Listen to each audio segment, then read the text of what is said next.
अरे भौजी के मन करे खाए के खटाई अरे यही से चुअत लारबा जो बाबू लोग का आज मंडन है वो जब पेट में होगा ये खुशखबरी जब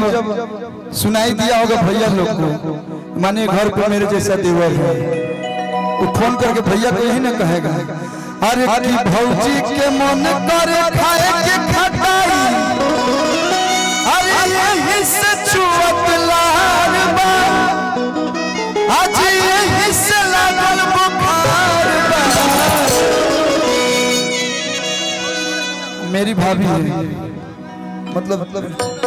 हाँ सही वाली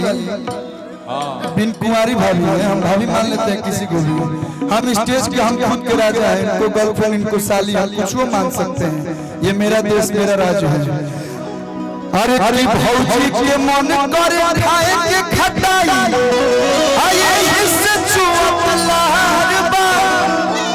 आज यही से लागल बुखार तो झुना झुना वाले ले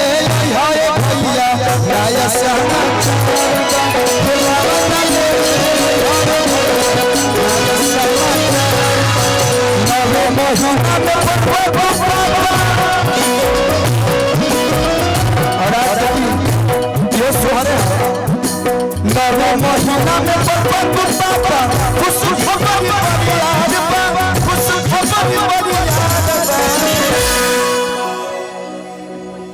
कितना 2 महीना का खाए के मन करता था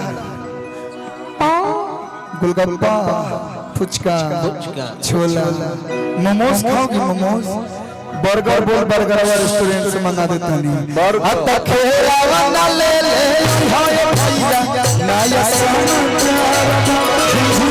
ले ले हाय भैया नाया समाचार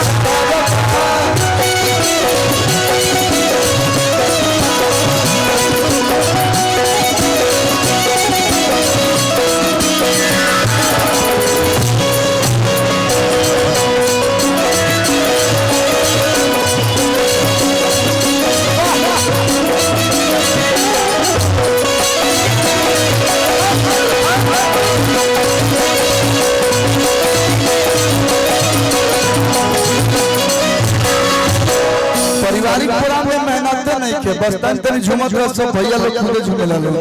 अरे अरविंद भैया है ना मेरा भी नाम अरविंद भी अरविंद मिता भाई है हम अंतर बस वही है हम टाइटल नहीं लगाते हैं टाइटल लगाए हाँ कलाकार की कोई जाति नहीं होती हम इस परिवार के कल दीपक भैया बुलाएंगे त्रिपाठी खुदे हो जाएंगे हम कहेगा डॉक्टर साहेब से कन्या जी डॉक्टर साहेब से कहानी हड़ताल है भौजी के आवे ओ भाई कहले घबराए के नहीं के जल्दी भतीजा घरे बधाई हुआ फिर से दादी बनने वाले अरे मैं तार लड़का हो तो का लगे दादी लगी है अरे की डॉक्टर साहब से